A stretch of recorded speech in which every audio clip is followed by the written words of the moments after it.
Beautiful hymn. Beautiful, beautiful, beautiful boys. That's the Frasier Boys Bathroom Choir with the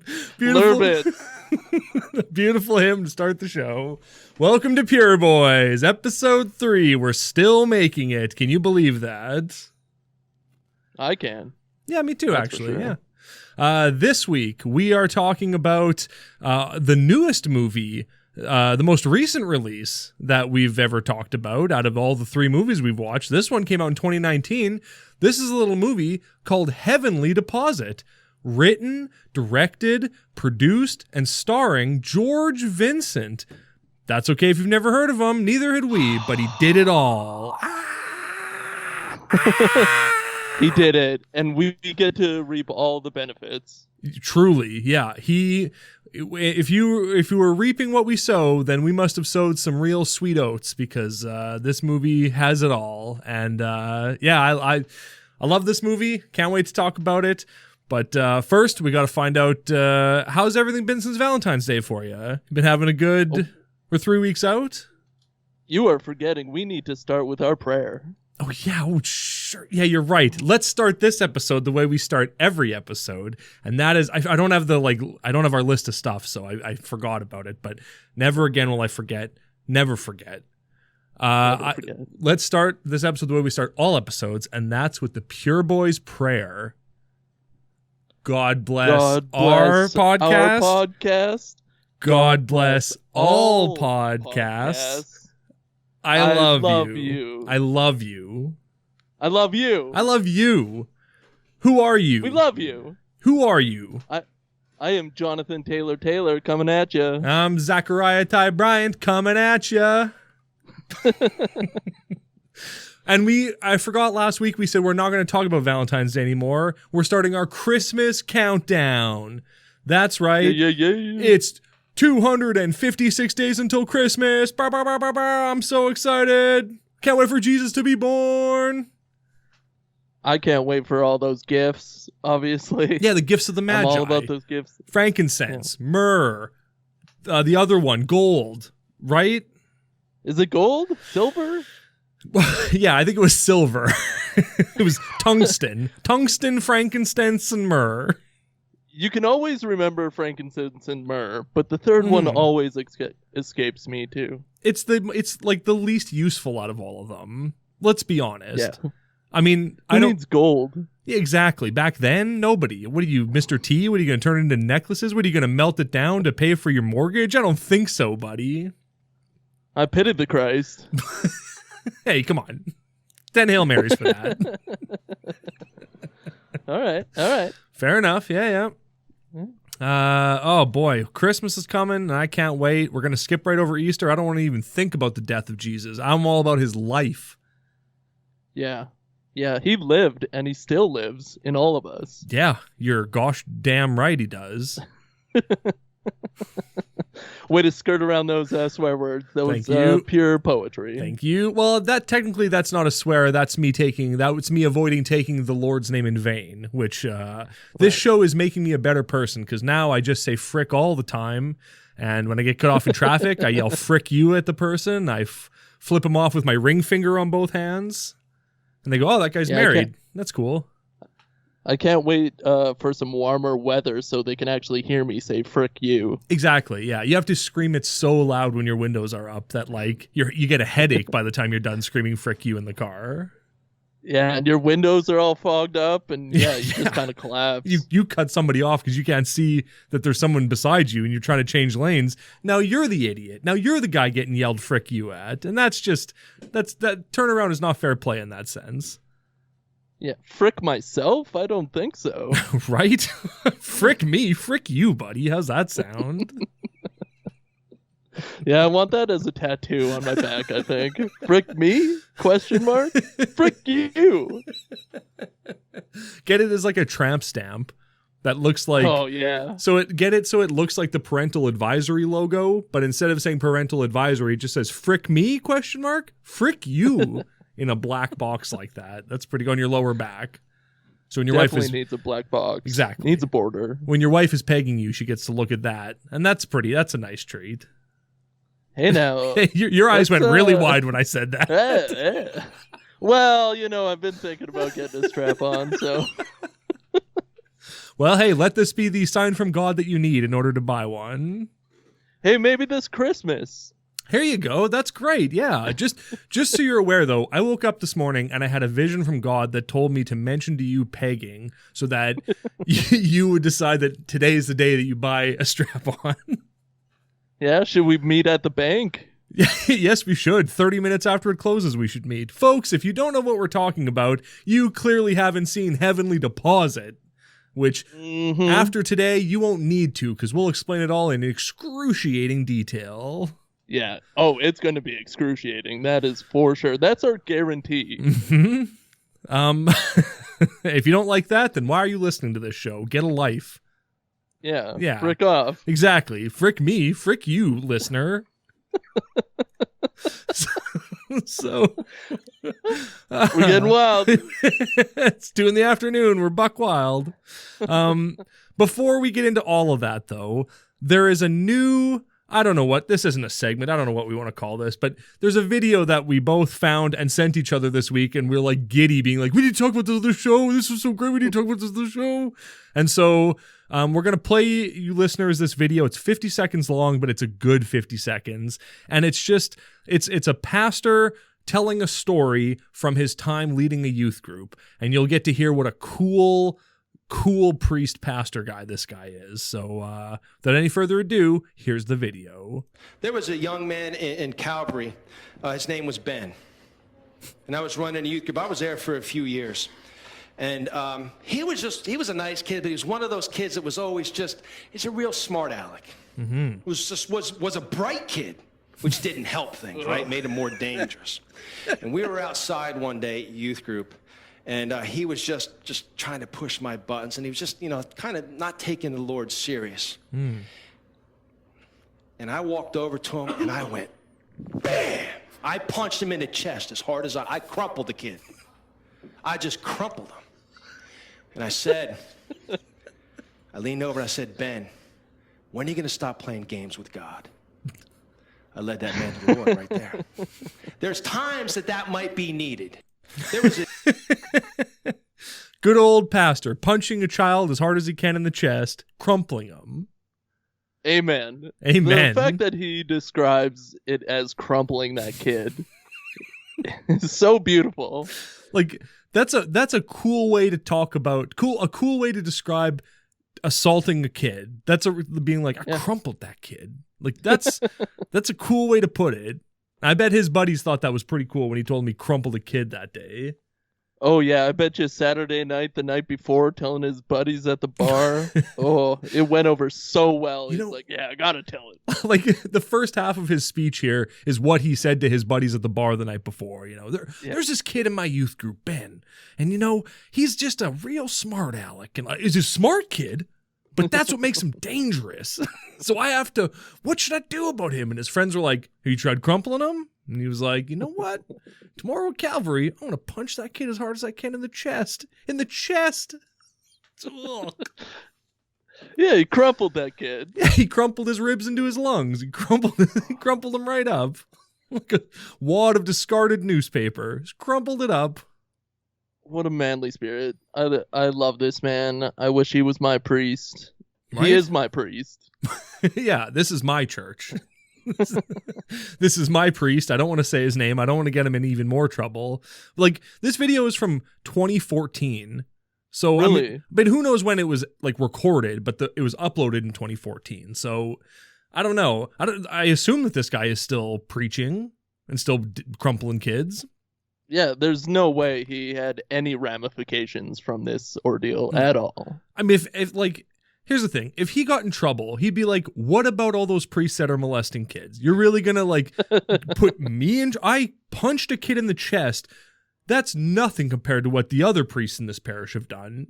Don't crucify me literally and figuratively for this. I just punched a kid in the chest as hard as I could because he was a smart mouth. Yeah, the Pope himself could not do anything about this pastor. The Pope wishes he could crumple a kid the way this pastor does. Every time he walks around, he meets all the people and he goes, I hate these kids. I hate this kid. I want to crumple this kid. Can't do it. I'll crumple him. I'll crumple her. I'll crumple that kid. Oh, god damn. Yeah, do you think that like it was a girl in real life and he just changed it to be a boy named Ben so that it seemed like less horrible? Yeah, just at the last moment, he is like switched the gender on him. Yeah, there was this boy named Ben. Not a girl named Beth, a boy named Ben. And no one will find me. No one will find him that way. There was this 4-year-old girl. I mean, this boy that's real smart. He was sass-mouthing the Lord. He wasn't taking the Lord seriously. So how did I get his attention? By crumpling him. And if anything else, like, you probably didn't lead that kid to the Lord that day. That man, as he says. I led that man to the Lord that day. No, he didn't. He was a boy from the sounds of it. But you probably led the rest of the kids to the Lord because they were like, oh, Jesus, we don't want to mess with this guy. This guy decked Ben as hard as he could in the chest at youth group. Maybe we shouldn't go to church every Sunday anymore. Yeah, maybe this whole God thing is baloney. I don't know. Maybe we should get drunk and watch football. That's a better use of your Sunday. Yeah, praise him. And I walked over to him and I went, bam! I punched him in the chest as hard as I crumpled the kid. I just crumpled him. Crumpled the kid. I just crumpled him. Just crumpled him. Just crumpled him. This man is a true orator. He truly is. I could listen to him preach all day, but anyway. Bam! And then he like adjusts his tie afterwards, which is really funny. He probably did that day too. Yeah. Oh, I got no respect. Oh, I'm gonna crumple this kid. Yeah, see? Yeah, that was great. So, hey, listeners, if you know of any other crazy church videos, send them our way to pureboyspod@gmail.com or tweet them to us at Twitter @pureboyspod. Or, that's pretty much it. That's the only way to get in touch with us, so. Yeah. Okay. Well, let's get into the, arguably the second most important segment of the day. I mean, the first most is the show, is talking about the movie, but this is probably the second most. So strap in and strap on because it's time for... The Kevin Sorbo Tweet of the Week. All right, we got a racy one coming up. Ooh, is it a dick pic? Not a dick pic. He would never stoop that low. I don't think. Didn't say it was his K-Sorbs, dick. as I like to call him now. Nice. A mouthful of swords. All right. All right, here we go. Wait, can we change the name of this segment to a mouthful of sorbs? Would that be all right? A mouthful of K-Sorbs. Get it right. Yeah, sorry. All right, what's the tweet? Yeah, that's perfect. All right, here we go. While I don't know how to be less white, I do know how to drink less Coke. All right, so this was in regards to cultural and diversity training given out by Coke, where one of the lines when they're telling people to, be conscious of other people's cultures, they tell people to be less white. So this is K-Sorb's reply to that. When was this? Was this a recent thing? This was a recent thing. Yeah, what's the time and date on this one, please? Okay, so this was February 25th, a couple days ago. Oh, bro. Another early morning tweet, 8:57 a.m. Eating his morning coffee. Eating his morning coffee ice cream and just getting ready for the day. So he said his prayers. Yeah, coffee.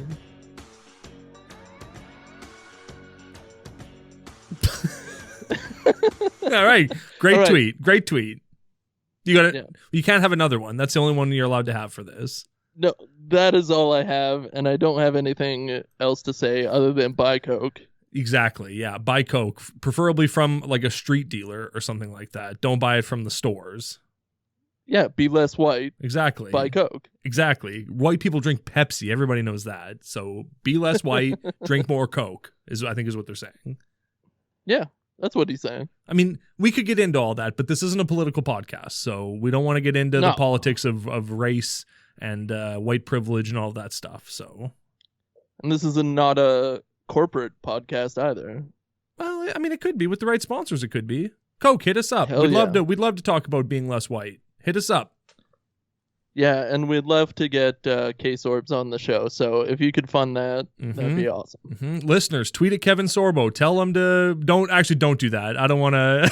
I want to start off on his. I want to start off on a good foot with Case Orbs, and bring him in for a mouthful of sorbs eventually. That's the plan. Mouthful of Case Orbs. Him. Exactly. All right. Well, that was a great segment. That was a great tweet, and now it's time for the main event. You ready to talk about it? Yeah. Shocker. Let's shocker. Go. There you go. The shocker is the sign for us to say the thing that we forgot to say last week. Remember, you invented that. You said to do that. Yeah. And then as soon as I saw it, I just said shocker right away. Do you still? Hey, shocker. Yeah. Do you still throw up the shocker in pictures? No, never. No, I used to do it exclusively for like business photos. Like when I worked for companies, if they took a team photo or something, I'd throw the shocker up in it because I thought that was really funny. So it's the only time I do it, though.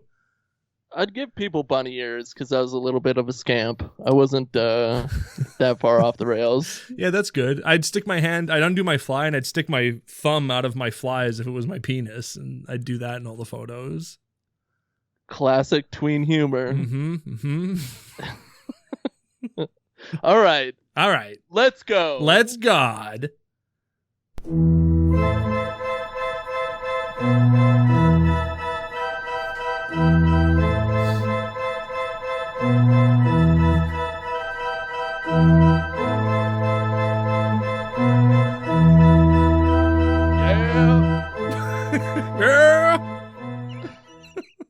Oh, that gets me hype every single time. Me too. Yeah, I'm hyphy.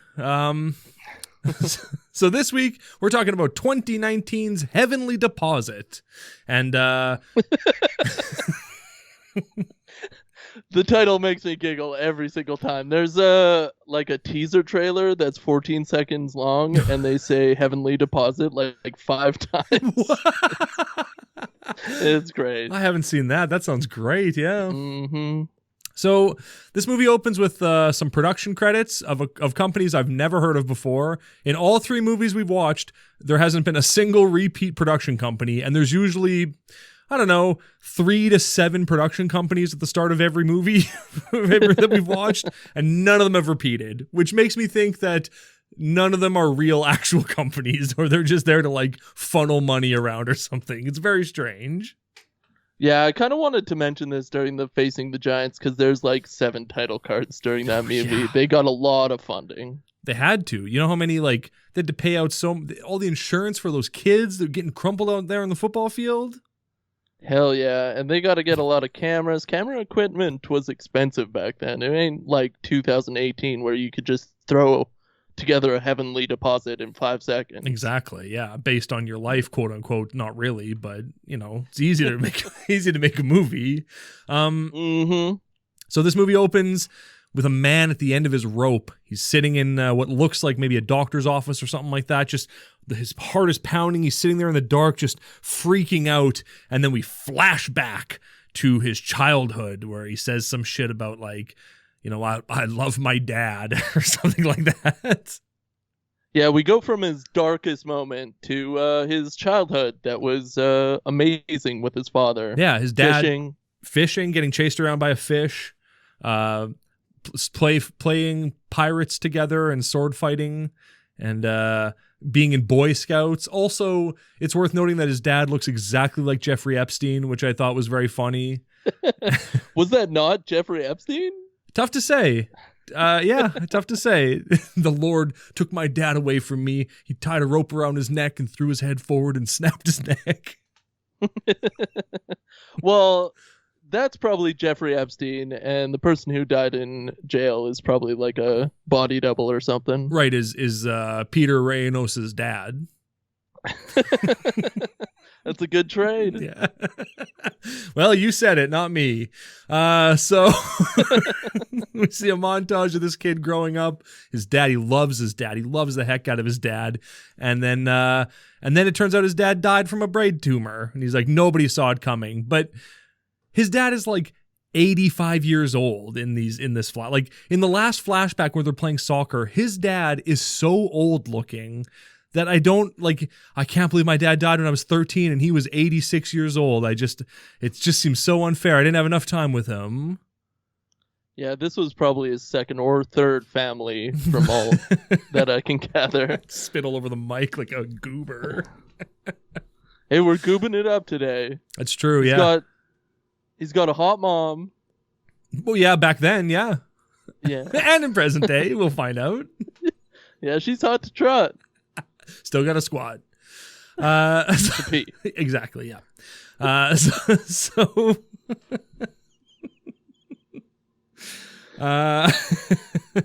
one second here. Keep going. What else happens?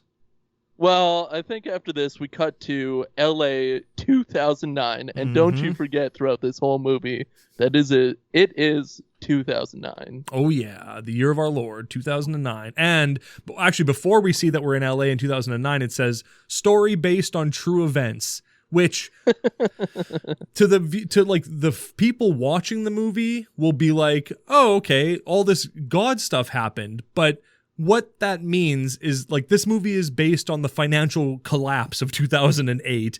I think those are the true events that this movie is like talking about, not the God stuff. Just like, yeah, the world did fall apart in 2008. Yeah, the 2008 thing did happen, and that's what the true events are. Mm-hmm. And so that... And a man made terrible decisions. Oh, yeah. Like, throughout his entire life from the sounds of it. I mean, without a dad. He didn't have a dad he didn't have a rudder. So he was just like, I don't know, maybe I'll try to be an actor when I'm 45. Maybe that's when my career will take off. I don't know. Maybe. Who knows? Yeah. How are you supposed to steer without a rudder? Exactly. Well, you find out that your rudder is Jesus.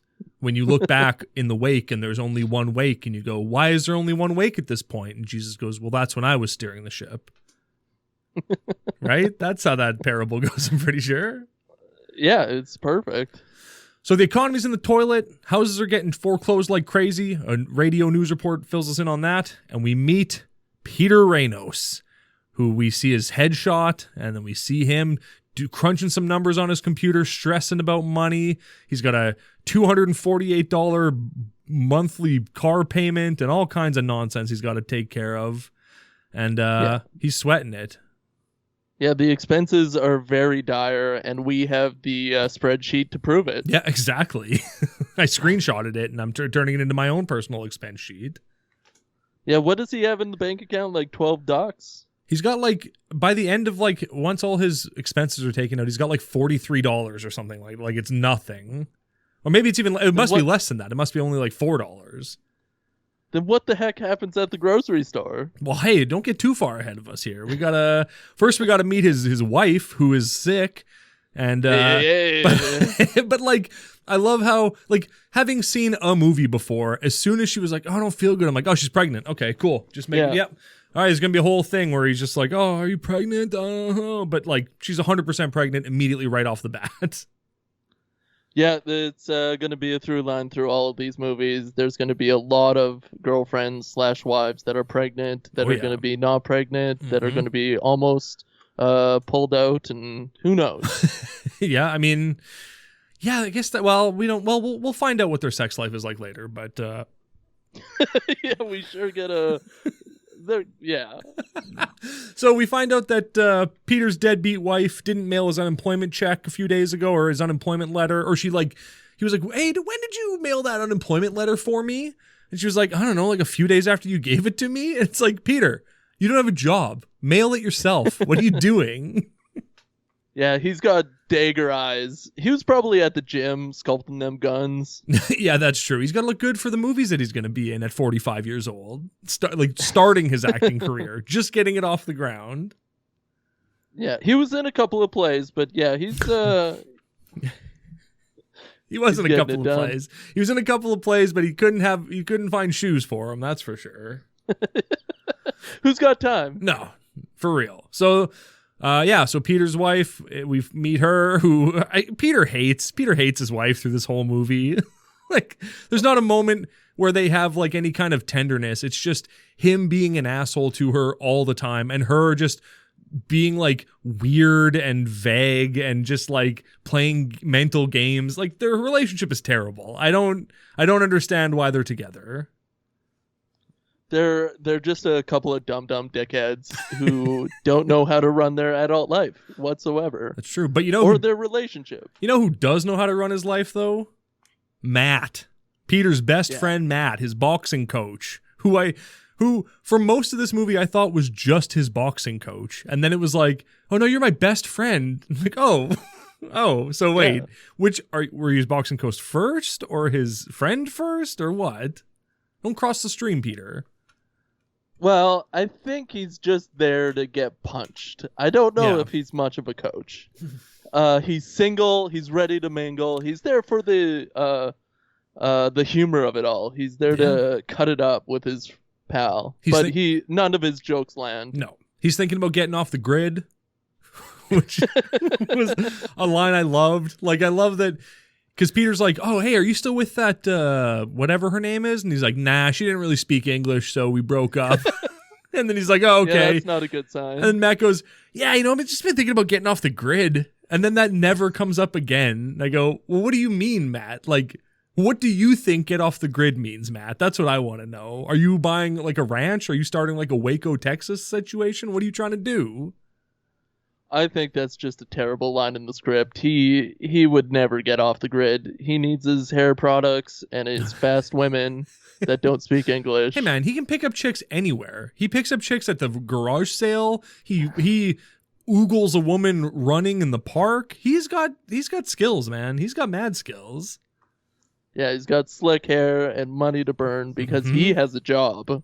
Yeah, a boxing coach. He's also doing some kind of construction.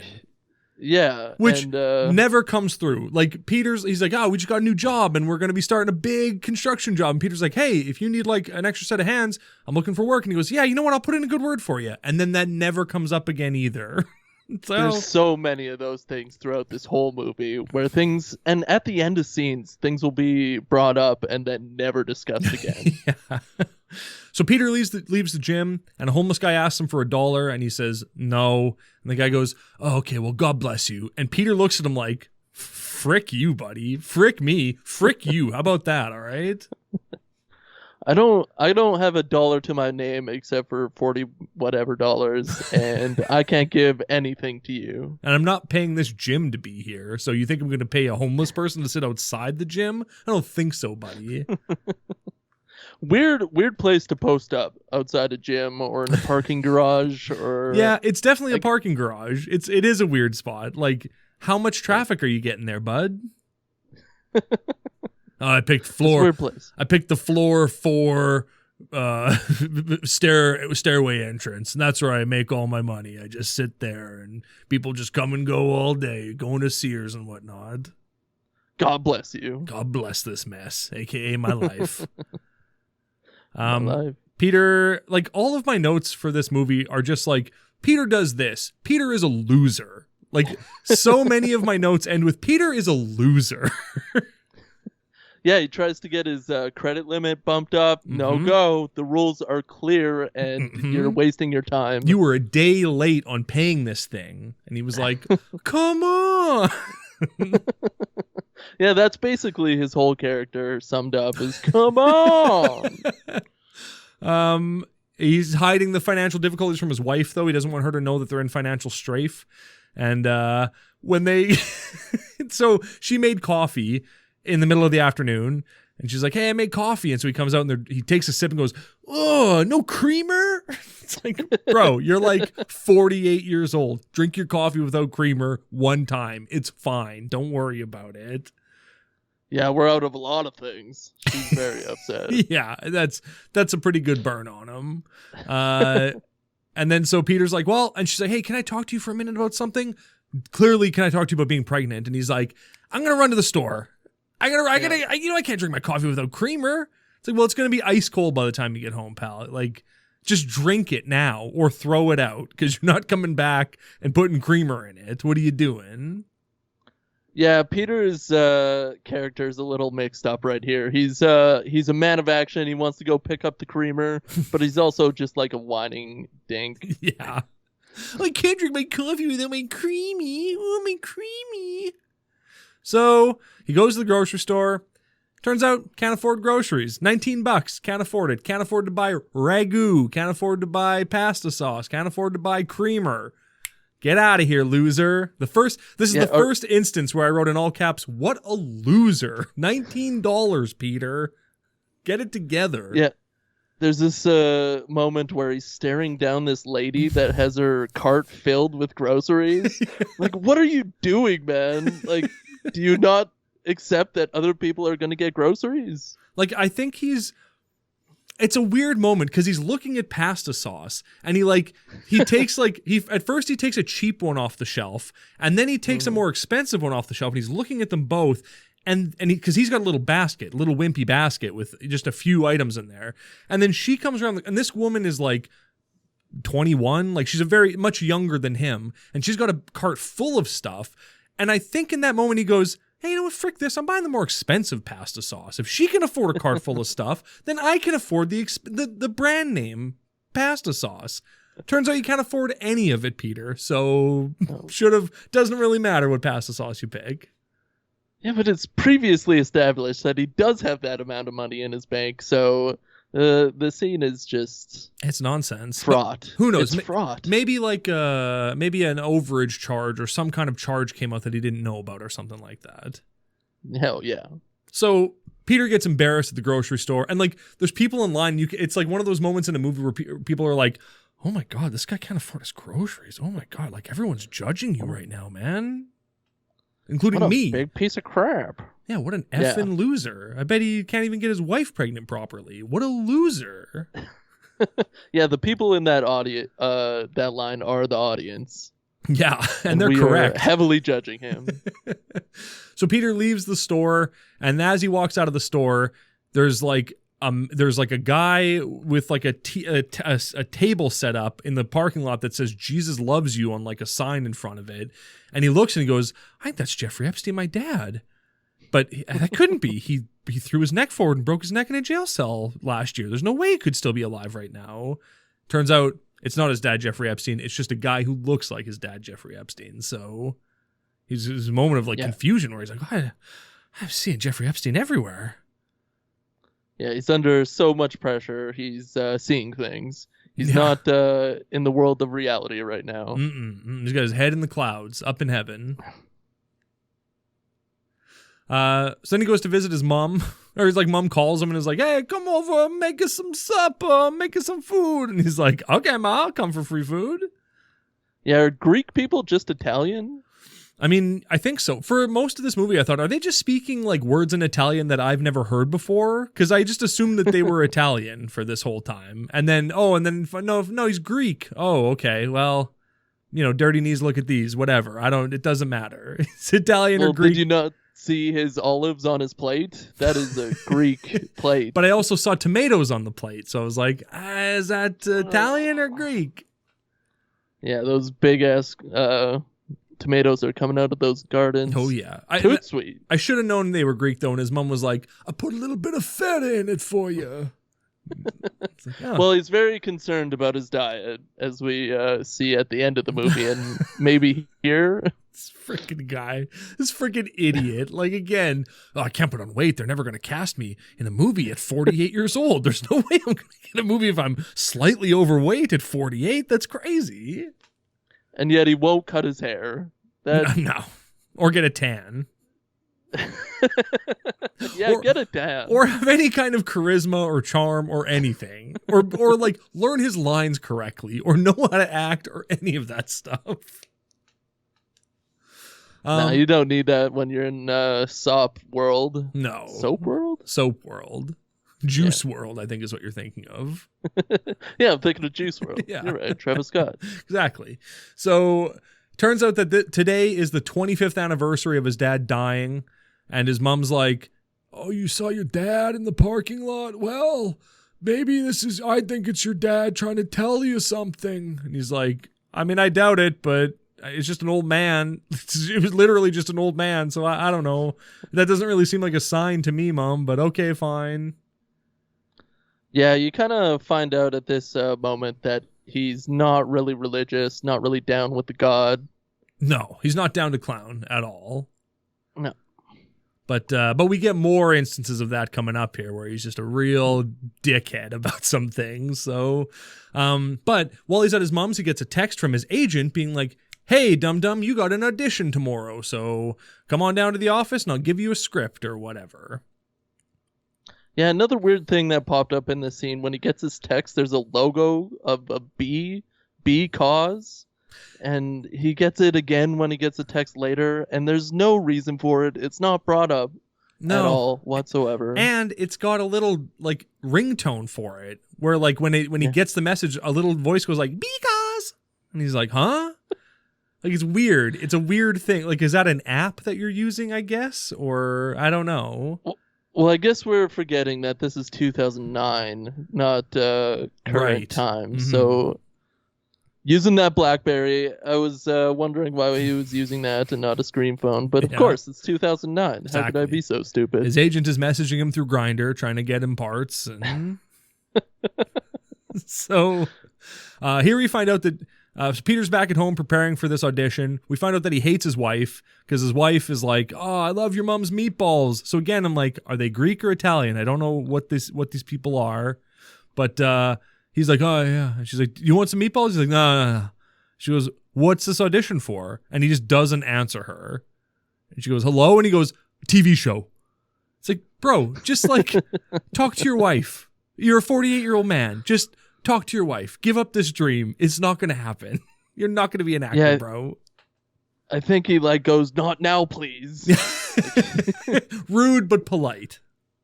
Yeah, she's clearly trying to talk to you about something. She hasn't been feeling well. Mhm. Just you're in the dumps as far as your financial situation is. Right? Just have a convo with her. Right? Like, if I could tell within 1 second of meeting your wife that she's pregnant, you should at least pick up on it too, man. But I love that, like, I love that he's like studying really hard for this audition and like really trying to focus on learning his lines. And his wife is like, "Hey, can I talk to you? This will only take a minute." It's like, you're about to rock his whole world with what you're about to tell him. Let him finish studying for this audition first. He's not going to be able to rein it back in after this. That's it. If you tell him you're pregnant, that's the rest of the night. He's not going back to the script after that. Yeah, he gave up what I assume is a steady job to try to become an actor at the age of 45. He got fired. Not fired. Laid off. He got laid off from his job a year ago. Downsized. Yeah, a year ago. And now their plan is collect unemployment while you try to become an actor. I guess that's a plan. I guess, like, I don't want to take it. He's gonna land that big role and save the day. Exactly. And I love that later on he's like, I tried to find a job for 3 months. And she's like, "You turned down 2 jobs. And he's like, "Making minimum wage isn't my idea of a job." And she's like, "Well, you're literally sitting on unemployment right now, though. Wouldn't it be better to like be working at least? So there's not, if at the very least, a 1-year gap in your resume." That doesn't look very good. No, it looks terrible. Right? And you should have had like one acting gig by now, you'd think, up in the valley. Yeah, for sure, right? So, I don't know. So the next morning, Peter gets up to go to this audition, gets in his car. Oh, yeah, also, he drives like a brand new orange Mustang. Yeah, he does. He vroom vrooms all over that town, just cranks that freaking exhaust. Which, like, that really bugged me for some reason, that he was driving around in a new Mustang when it's like, dude, you got fired from your job. Like, just, you shouldn't be driving a Mustang. That's an expensive car to maintain, I would imagine. The gas alone would probably cost you a lot of money. Yeah, he's taking whatever piddly amount his wife is making and paying off this absurd car payment. And he could have got rid of this a long time ago and saved so much money. Like, bro, you don't have a job. What do you need your own car for? Your wife has a job. She's a hairstylist. She has an SUV. Fine. That's probably not a good vehicle either for a family with one income, but fine, whatever. It's a Bronco. Well, fine. But like, to have like a muscle car as well, to be like, that's my daily drive around car, this expensive muscle car. Okay, well, good luck. Don't bankrupt the family. Yeah, this gas guzzler. Mm-hmm. So, but his stupid car has run out of gas overnight somehow. He didn't realize that he was out of gas when he drove home the day before, I guess. Yeah, and instead of telling his wife that his car's out of gas, he walks in and he's like, my car's not working. It's not working. You just don't have gas in it. Own up to something. I mean, he's not wrong, though. It's not working. Why isn't it working? Because I didn't put gasoline in it, and so there's no fuel to make it run. It's not working. Yeah. Hey, Ellie, my car no go. Can you take me to my audition? Hey, Mommy, can you drive me to my audition, please? And she goes, you can just take my car. I'm not going to work today again. And he goes, oh, what's wrong? She's like, I'm sick again. And he goes, oh, okay, well, bye. Bye, I got to go to this audition. Yeah, just a dumb Dugan just floating through life. Just an idiot. Peter Ranos is an idiot. That's if I could redo the trailer for this movie, that's how it would open. Peter Ranos is an idiot. My car's not working. The housing crash totally effed me. I'm gonna stay on unemployment and become an actor. Okay, well. You not having a job after you. Move on. Right? So he goes to the audition. He blows it like immediately. His line read is like, hey, if you don't smarten up, you're going to go to jail. And the woman goes, okay, thanks very much. Next. And he goes, but there's 2.5 more pages worth of lines to read. And she goes, yeah, that's good. It's fine. I don't need more. At least he's reading the situation correctly. Mm-hmm. Like, he's not like, okay, yeah, bye. Oh, I nailed it. But I love that the way he like gets back in her good graces to be like, oh, I could do it with a Greek accent. And she goes, okay, you speak Greek? And he goes, and she goes, okay, great. Wow, yeah, you do speak Greek. So what is this show? I guess he has this ace up his sleeve every time that he gets shut down at these auditions. Like, I'll do it in Greek. I didn't call for it. Why are you still here? Like, he's done that for every audition he's blown, no matter what it is. I can do it with a Greek accent. And everyone's gone, no, that's fine. Thank you anyway. And the one time, because God was looking out for him, he was like, I can do it with a Greek accent. And she went, well, maybe this character is Greek. I don't know. There's nothing to indicate that this side character we're never going to see again is Greek, but sure, yeah, he could be for this time. Why not? Yeah, he's been in like 100 auditions where they all turn off the camera like right away and say, oh, that's fine, we got what we need. And then he always goes, I can do it in Greek. And they go, well, we don't need it in Greek. And he goes, well, this is my big fat Greek wedding too. What do you mean? Can't I do it for this? And they go, no, we've got enough Greeks for this. Thank you very much.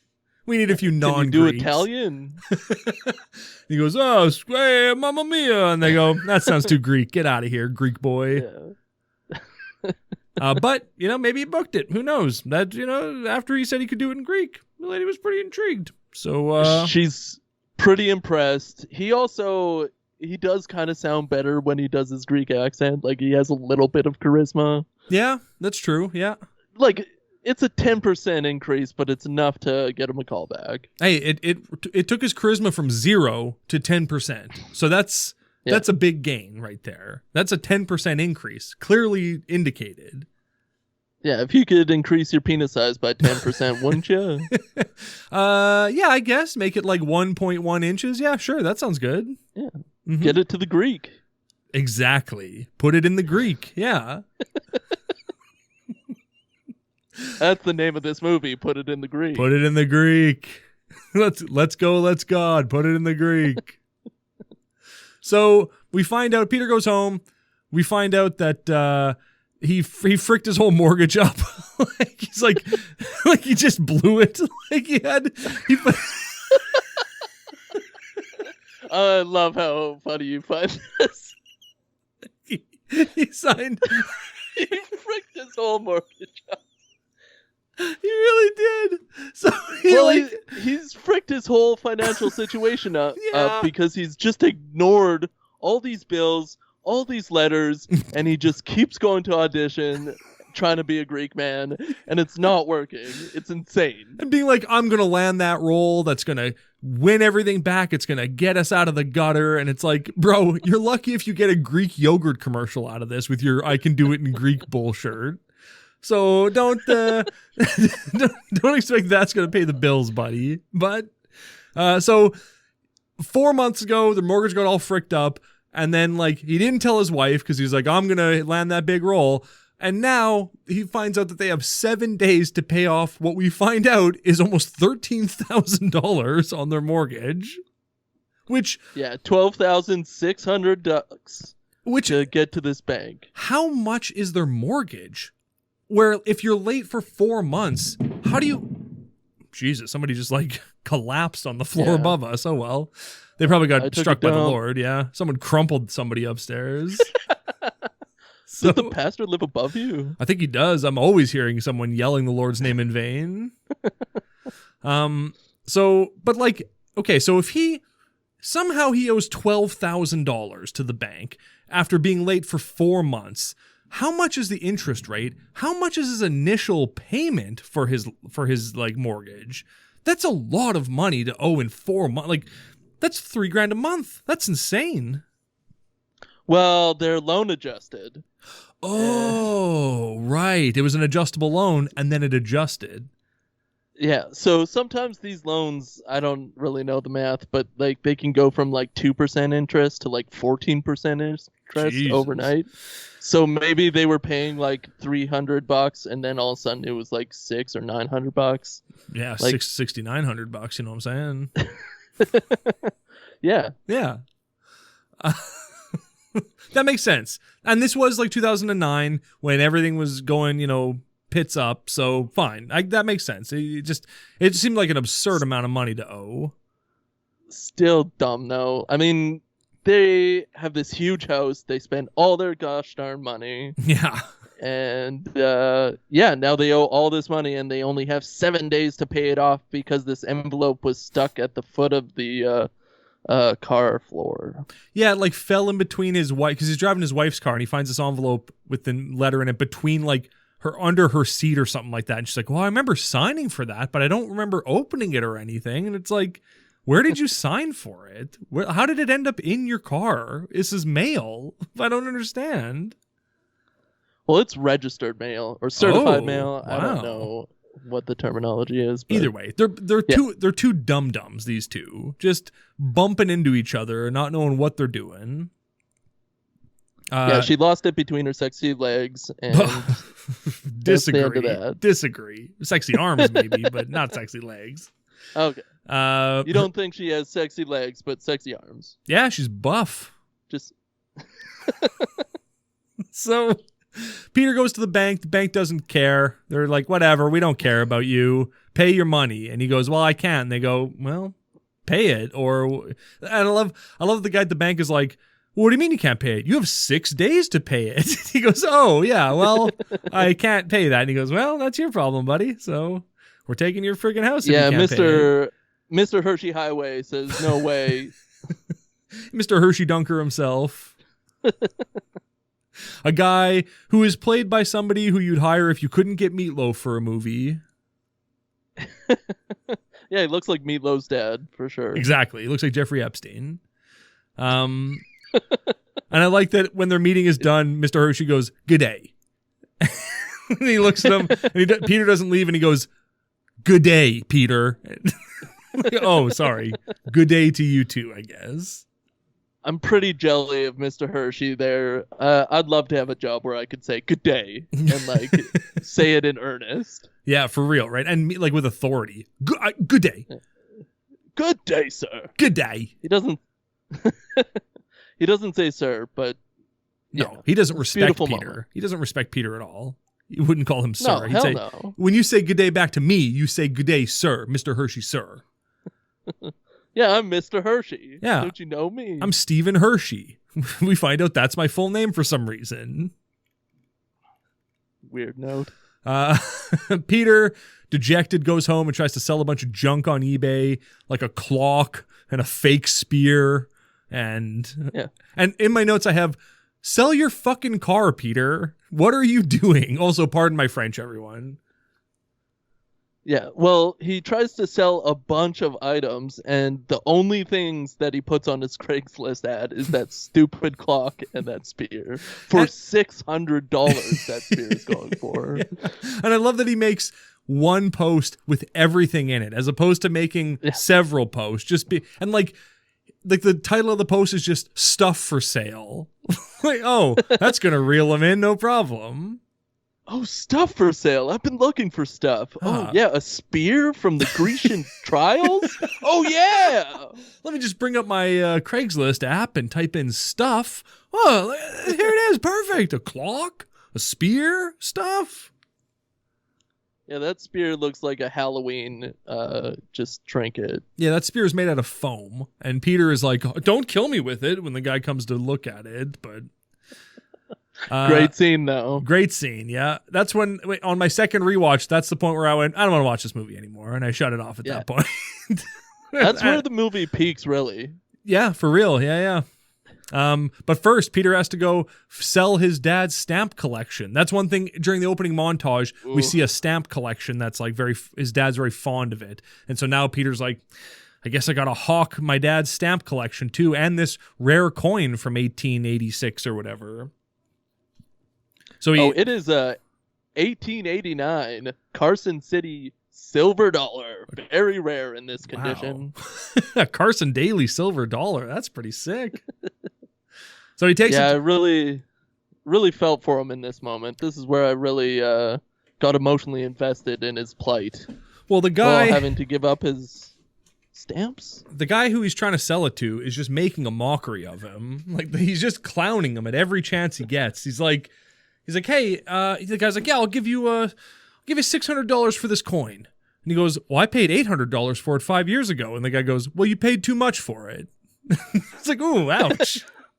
That sucks, this Peter. Guy, has every right to be pissy with Peter because he calls him Garrett and then his name is Stewart. Yeah, there's no reason for that whatsoever. It's such a weird moment. Garrett Stewart. My name is Stewart.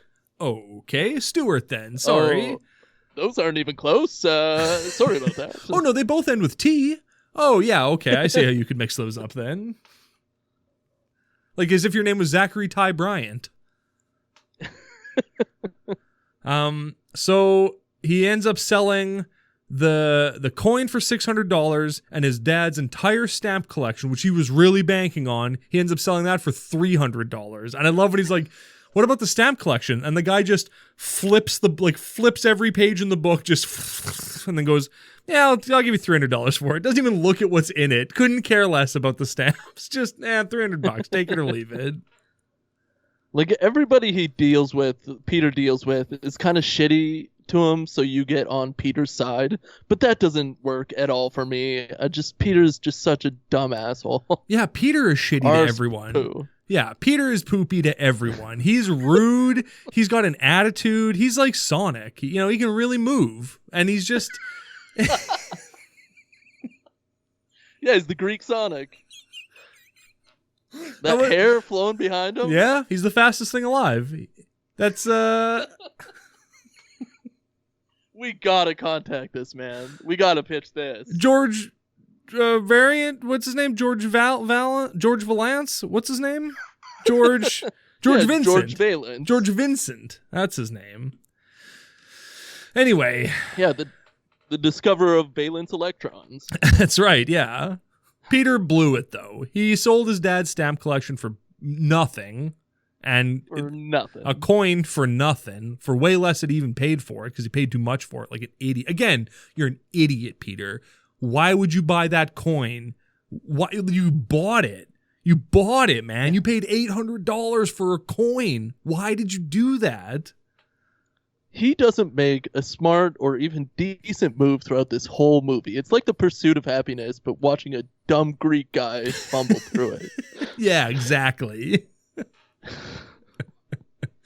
There's a great scene here where Matt, his best friend and boxing coach, is like, hey man, how much money did you get today? He's like, I got $900. He's like, actually you got $1,300. And he pushes a wad of bills over to him, which is 3 bills with a 20 wrapped around the outside that somehow adds up to $400. I don't understand how or why they chose to put a 20 around the outside. Just put 100. I think there's a 20, a 10, and then a receipt in the middle. It doesn't look like $400 at all. A receipt for the coffee Matt just bought them. He's like, you're going to have to pay me back for that coffee. Here's the receipt. Hell yeah, $5 coffee? Shit. Yeah. Ship. Yeah, holy ship. So then I have this note, which I think describes the next scene perfectly. Peter's bitch wife told his mom about their financial troubles, and now he's making her piss on a stick. I think that pretty much sums up the next scene. Yeah, this is a real terrible move by Peter. This is like the skeeviest thing you could ever do is hand your wife a paper bag and say, just do it. Just trust me on this. Okay, what is it? A pregnancy? She is so mad when she sees that it's a pregnancy test because she's like, yeah, duh, I've taken 2 of them already. Matt knows she's pregnant. Your wife knows she's pregnant.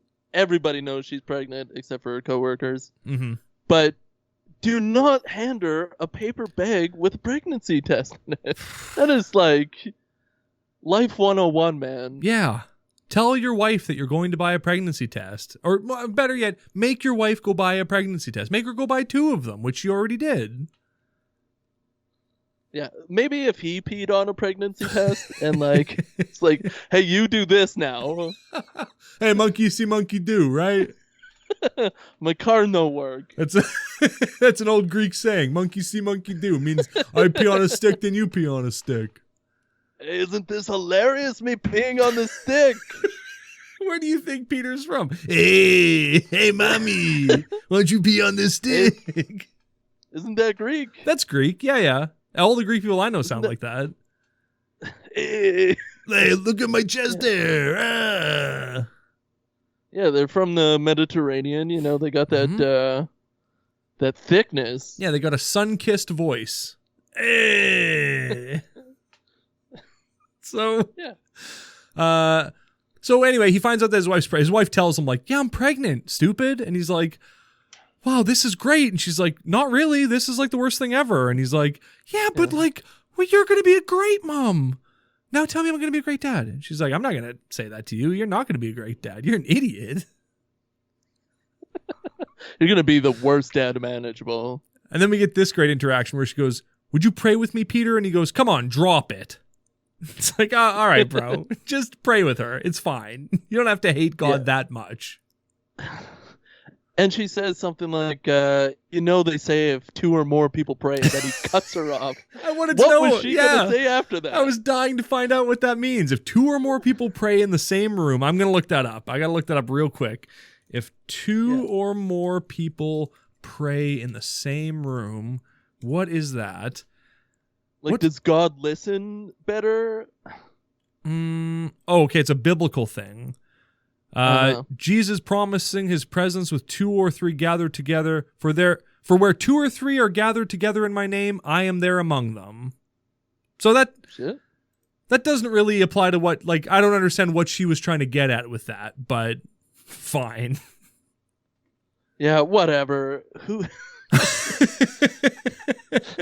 I love how she was like, wants him to pray with her, and he's like, I'm not going to pray with you. And then she goes like, and she goes, well, hey, let's not tell anyone about the pregnancy right now. And he goes, why not? And she goes, I don't want to jinx it. And he goes, wait a minute, I'm confused. A minute ago, you were asking me to pray with you, and now you're superstitious? I don't get it. How can you be both? I'm like, Peter, you're a dick, dude. You're dumb dickhead. Let it go. It's what she believes. Right? But like, the audacity of him to be like, and now you're superstitious? Bro, religion is superstition. What are you even talking? It's the same thing. What are you even talking about? Also, who cares? I have a feeling this guy has not had a successful marriage. No, God, no. Even though they're the cutest couple ever, according to Jenny, who Ellie works with. Oh, just want to snuggle them. Jenny, Ellie, and Cassie. Those are the names of the women at the hair salon. Yeah, she's just Jenny from the block. Yeah, she's just Cassie from the block. With her daughter drawing pictures of smoky eyes. Ma, look, smoky eyes. Wow. Wowee. Beautiful picture, baby. Yeah, that was a weird character, and she brings up like somebody gets a store. Somebody's pregnant. Yeah, a client of theirs is pregnant or something. And she's like, "Why don't they just give the child to somebody who wants it?" And then so adoption is brought up, and then never touched on again. Mm-hmm. I really thought that they were going to have like an abortion conversation. The way his wife reacted to being like, don't tell anyone that I'm pregnant. Like I really thought that we were going to get to a point where she's going to be like, maybe we should have an abortion. Not knowing where this movie was going, I kind of thought that's what it was going to be about. But then they swerved us. That's not what it's about at all. In fact, her trepidation about pregnancy is never discussed again. Yeah, the audience got swerved on hard. Oh, yeah. Real quick, there's a shot of Peter in his office, and behind him is a whiteboard that says, "It's up to me," and "play to win" written on it, which I thought was really funny.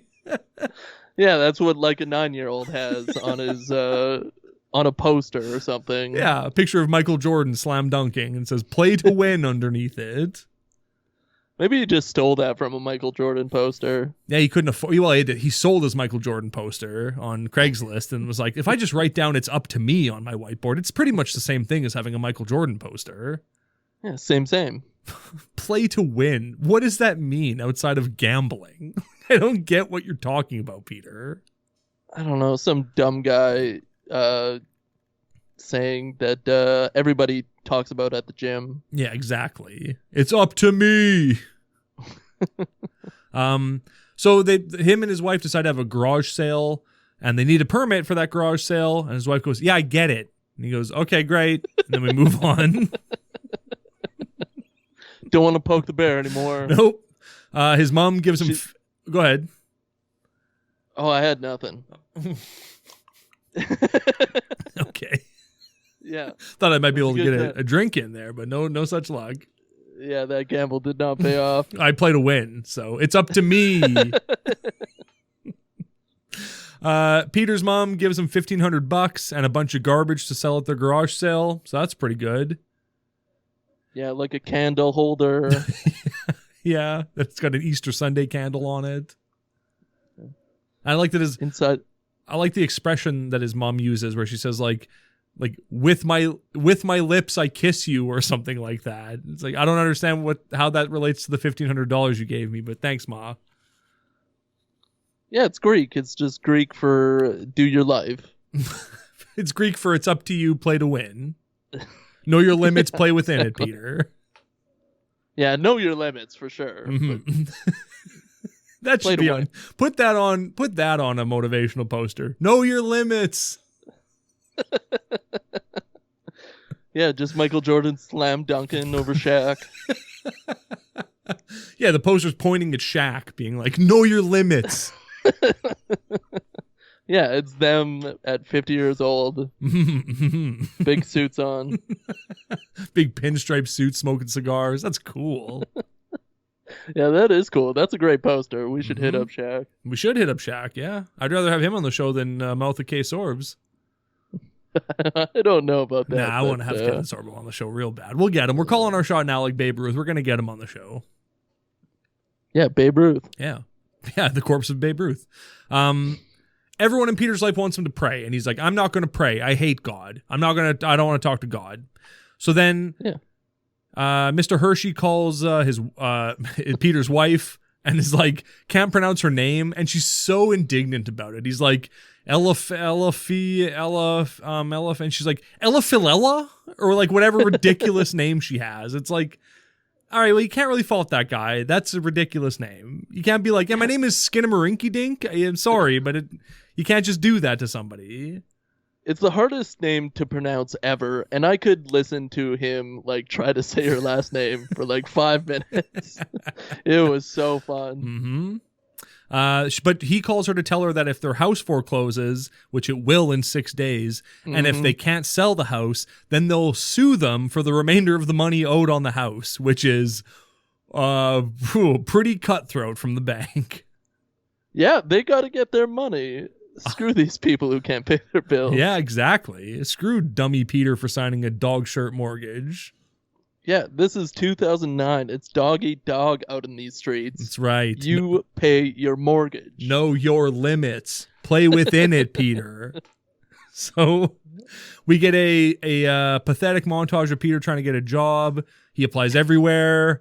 At a restaurant, like at a diner, the guy's like, oh, the waiter position filled. And Peter's like, oh, okay. Why'd you bring me in here? He goes, because I got another job for you. And he goes, oh, okay, what's that? I got a managerial experience. He's like, I need a dishwasher.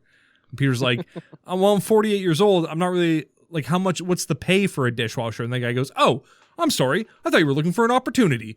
Get out of my restaurant. And Peter's like, oh, okay. Well, I blew it. Oh, well, I guess I didn't get this job. A little bit of info for the listeners. That guy interviewing him is the co-director of this film. Yeah, very cool. Yeah, but he wants him to work them dishes, and he's not having it. He doesn't want a minimum wage job. He's already turned down 2 jobs of minimum wage, and he's not having it. I love that the restaurant owner is like, I lose money every time I hire a person. It's like, well, then you're running a bad business. That's not how it should work. You shouldn't be losing money every time you hire a new employee. That seems insane. How do you stay afloat? But Peter accepts that information right away. He's like, oh, yeah, I know. I understand. Yeah, no, right, you don't. Right. I get it. I lose money all the time. I have a Mustang. I'm constantly losing money. I'm a businessman, too. I got a suit on. Yeah, I know what it is. I know what to do. At this point, I was like, how long until Peter tries to kill himself? Because I'm pretty sure I was pretty sure that's where this movie was going to. Abortion, and then he was going to kill himself. Or like try to, and then there'd be like a George Bailey It's a Wonderful Life thing where it's like, no, look what happened if you would have killed yourself. Look how happy your wife would have been if you weren't in her life. And he'd go, oh, I really blew it. Yeah. As a viewer, you're really hoping this goes somewhere.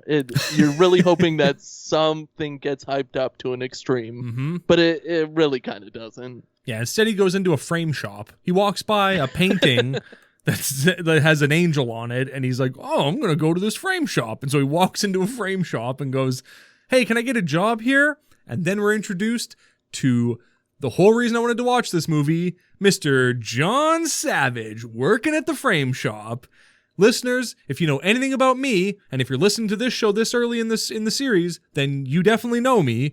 John Savage is a Frank D'Angelo alumni, and it was such a thrill to see John Savage in this. John, you've never seen any Frank D'Angelo movies, right? I have not, no. Okay, well, we're gonna have to amend that because I'll probably want to talk about Frank D'Angelo a lot. This movie reminded me a lot of a Frank D'Angelo movie where it's made cheaply. You know, your heritage is shoehorned in. John Savage is there. It's just a real delight. So yeah, John Savage plays like an undercover cop in Real Gangsters. He plays one of his cronies in The Neighborhood.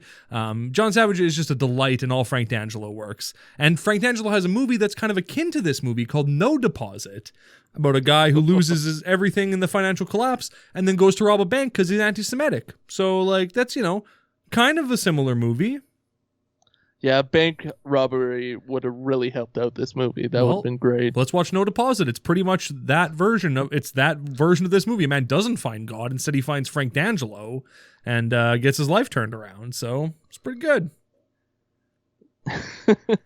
So Ronald, or John Savage.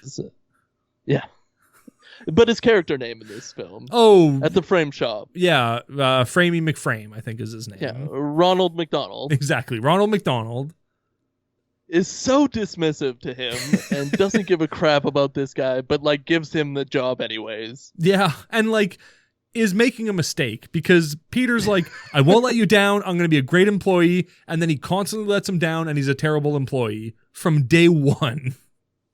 Yeah, he's sucking his wang hard. And he's like, oh, is this probably minimum wage? And it's like, no, it's $8 plus commish. And it blows Peter's mind. Yeah, for real. You mean I can make commission on selling $40 frames? Are you kidding me?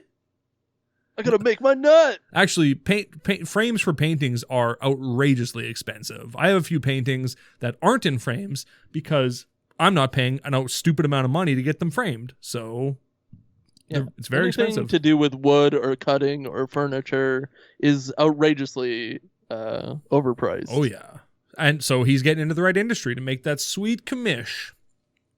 Yeah. Before he leaves, he goes to shake John Savage's hand, and John Savage goes, "No thanks." Like just straight up says no to a handshake afterwards, which I thought was weird and funny. I don't know why they left this in, but I'm glad they did. I feel like this is like a real world moment, like an ad lib that he tried. Yeah. Like, I want to shake this man's hand, so he goes in for a shake. He's like, nah, I'm all right. Get out of here. Yeah. Oh, I thought it was weird that John Savage said cut when he tried to do that, but they left it in. Can I get a cutout here? Take it again. And they went, that's good. Leave it in. We ran out of film. That's the only take we got. Sorry. We filmed this on real film. Shake the man's hand. For God's sake. So Peter is psyched. He got $1,500 from his mom. He got a job at a frame store. Maybe. We don't know. Kind of. He didn't sign any paperwork. The guy just said, come back in 2 days and you got a job. He went, yeah. Okay. So, well, he asked him to come back tomorrow, and immediately he's got a previous engagement. Right. And that stupid engagement is a garage sale that you're going to make no money at. Right? Which, like, it's just, dude, your wife could run the garage sale. If you came home and were like, honey, I got a job, but I have to start tomorrow, she would go, that's fine. Go ahead. That's okay. We're only going to make $100 from this garage sale anyway. It doesn't really matter. So... yeah, this beautiful man has given you a job. Just go to your job. He's probably worried about Matt stooping his wife. Oh, yeah, and Matt would. Matt calls her a princess at the end of the movie. He's definitely checking out those legs. Yeah, he's trying to take over his life. Yeah, well, he's got a happy life and a happy wife, so... Yeah. So, Peter comes home just high on his own supply. He's been farting in his wife's car, and he's just high on it. And he puts down a bag, and his wife is like, he's like, I got you a little something. And she's like, what? And she opens up the bag, and in it is a book called Cocaine. It's a book called Best Baby Names Ever, Volume 8. It's a huge hardcover book called Best Baby Names Ever, Volume 8. That's like 400 pages long. And his wife is like moved by it. But I'm like, bruh, the internet exists. And that book was probably pretty expensive. How did you afford to pay for that book? Yeah, I did a little sleuthing. The book does not exist. Neither does the author. What was the author's name? Ooh, Michelle something or other. I can't remember what her last name. Michelle Obama. Michelle Obama. That's who it was. Yeah. Can you believe that Michelle Obama wrote like 8 volumes of the best baby names ever? It's amazing. She's good with names. Mm-hmm. She's an Obama. How many names are there that you could have 8 volumes of books? That's outrageous. What's in that volume? It's got to be Greek names at that point, right? It's just got to be like Hercules and I don't know, Zeus. Yeah, they should have had the Greek edition at the bottom, mm-hmm. But he loved Sophia. Spanakopita.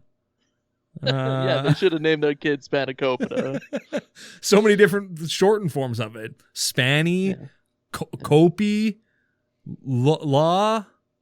Toe? Exactly. Lotto. So tells his wife, I got a job. And she says, oh, thank God. And he says, oh, I didn't know he put in a good word. And she's like, are you fucking kidding me right now? Like, bro. I'm just trying to be happy. Yeah. Why are you throwing this back in my face? Like, would you rather I said, oh, thank heaven 7-Eleven? Like, what difference does it make? I'm just saying a thing. I almost did a spit take. I know. There. That was really good. I was trying to get it out while you were drinking. I saw it happening. I was like, I can make this happen. I can make That's gonna sell a lot of ads. The part where you spit on your computer and wreck it. Yeah, and then all you hear is a fizzle, and then the podcast ends. No, I'll just take Forever. it over. It'll just be me from here on in. Yeah, bring it home. Exactly. So then the next day, then we got this idiot comes to buy their fake spear, and you love this scene. Do you want to describe this scene? Oh, this eccentric son of a gun comes in with like a Hawaiian tee and like shorts, and he's flipping around this spear, and he's like, "Oh, I've seen the Grecian trials so many times. I can't believe this is it." And he starts waving this thing in the air and almost cuts Peter's head in half. Mm-hmm, with this foam spear. Yeah, and then he's like, "Just one thing. Let me know if you also find a helmet or some stupid thing." Yeah. And he pays him full $600 for this stupid spear. A hot 6-0 for it. That's pretty nice. That's not an expression anyone's ever used before. A hot 6-0.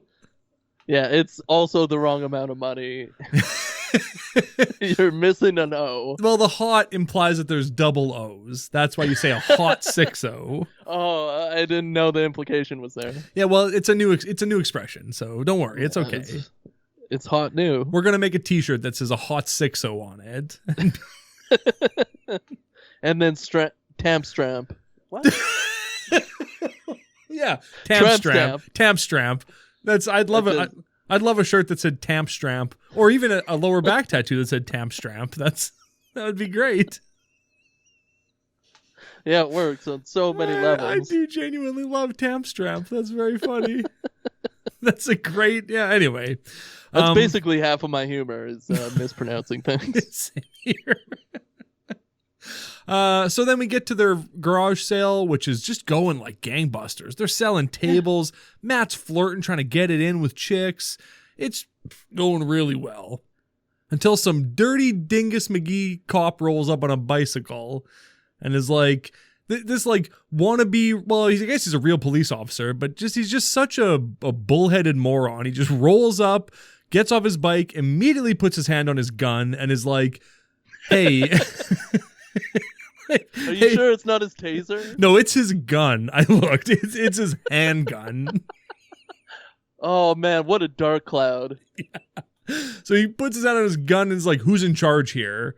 And everyone, like, Peter looks around where it's like, well, who are you gonna...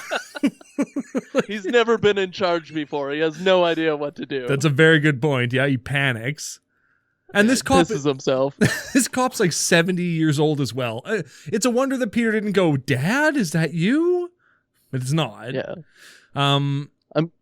He's regulated to, bike duty in neighborhoods, shutting down garage sales. Yeah, so illegally operating garage sales. Make sure you have your gun unclipped when you show up at these illegally operating garage sales. Who knows what they could be selling? Yeah, every person at the precinct hates this man. Yeah, as they should. He's the biggest power flexing douchebag on the force from the looks of it. Yeah, I want to be him. But then Peter's also a jerk because the cop's like, can I see your permit for this? And Peter's like, wife, show him the permit. And she goes, I didn't get the permit. I thought you were getting the permit. And he went, well, you said I know. And she said, well, but I meant like I know what you're saying, not I'm going to go get it or whatever. And so Peter goes like, look, officer, clearly there's been a miscommunication here. And the cop goes, well, I don't want to hear any excuses. That's the law. And Peter goes, well, I wasn't making excuses. I was merely stating a fact. And the cop goes, all right, asshole, you're getting a ticket then. Like, you want to be a smart mouth and take your ticket, stupid. You're the one who's breaking the law. Yeah, all these dummies are making dumb decisions. He should have got on his knees and prayed to the man, but he doesn't believe in God. No, of course not. He would have been like, put your gun in my mouth, sir. Free me from this existence. Yeah, that's not extreme.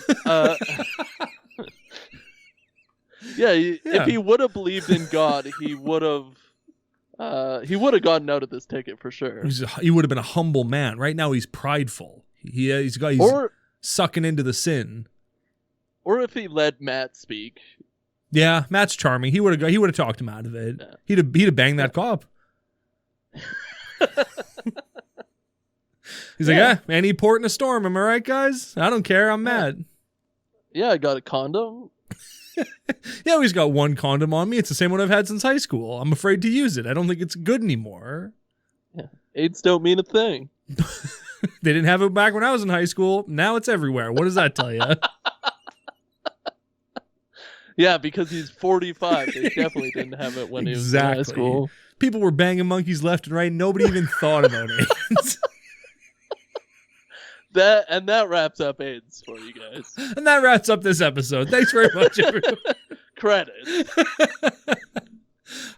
So their garage sale gets shut down. They made $300, but the ticket they get costs $200. So, well, boo, you missed out.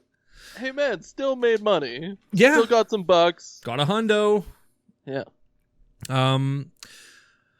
Whatever. Some other shit happens. We find out that John Savage's family's dead, and he runs like a support group for people with dead families or whatever. Peter gets a producer audition for his TV role. But while he's on the call with his agent, he sees that his car has been towed.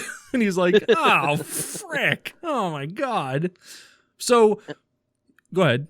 His agent is playing darts for no reason. Like, aggressively. Yeah, he is mad at that dartboard.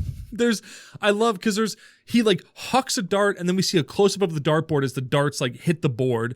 And the last time he throws one, he hucks it hard, and it hits a bullseye, but the back of the dart pops off, like the feather like pops off of it and falls down. So there's cheap, crappy darts. It's just a funny little moment.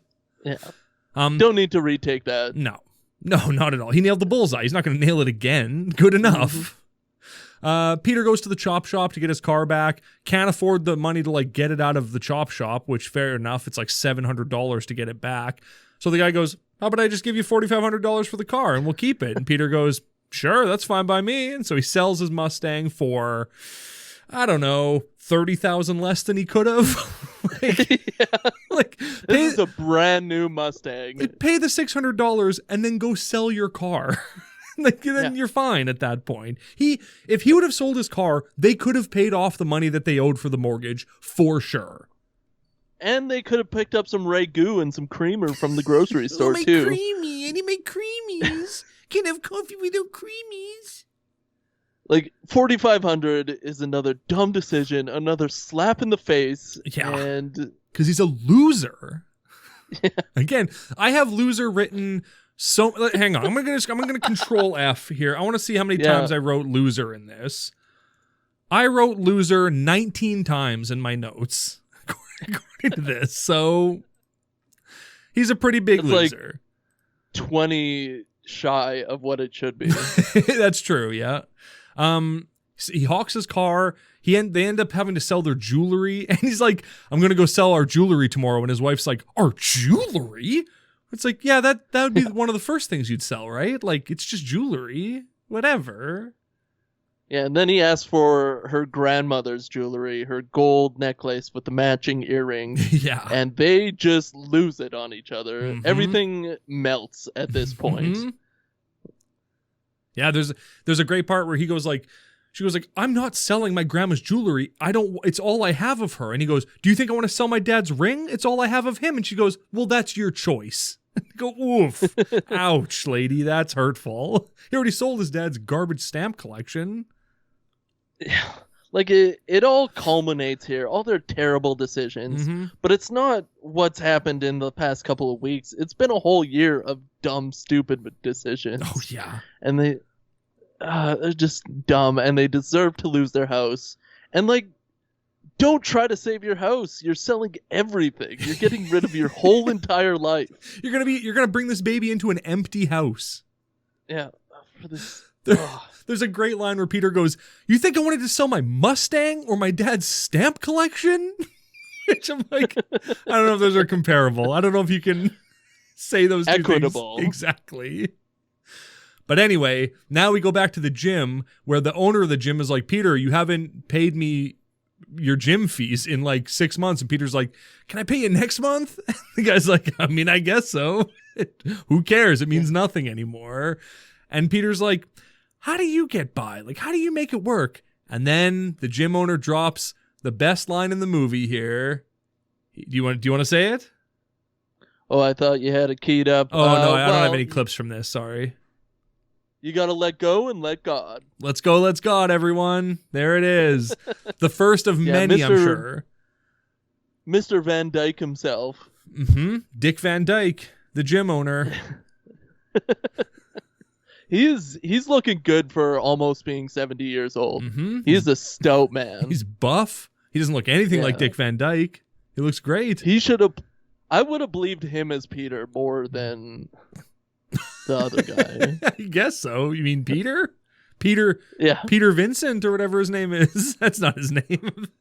Whatever. I can't get a Greek man's name to save my life. George Vincent. That's his name. Sounds made up. Yeah. That's a stage name.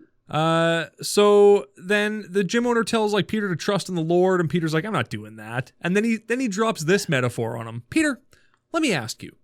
You're playing basketball, and it's the last shot to win the game. Would you take it, or would you give it to Michael Jordan? Yeah, well, know your limits. Am I right? That's the poster. Yeah, take the shot. Take the shot. You're better than Michael Jordan. Yeah, screw Michael Jordan. Yeah. He's smoked way too many cigars by now. He can't shoot a fucking basketball. He can't even run from one end of the court to the other. He can't do wind sprints. He can do nothing. He can break his finger all gross. That's what he can do and be petty, but that's about all Michael Jordan's got going for him these days. Yeah. You can sit in a chair and do a documentary, and that's about it. Mm-hmm. Yeah, take the shot. It's a good documentary, though. It's a good show.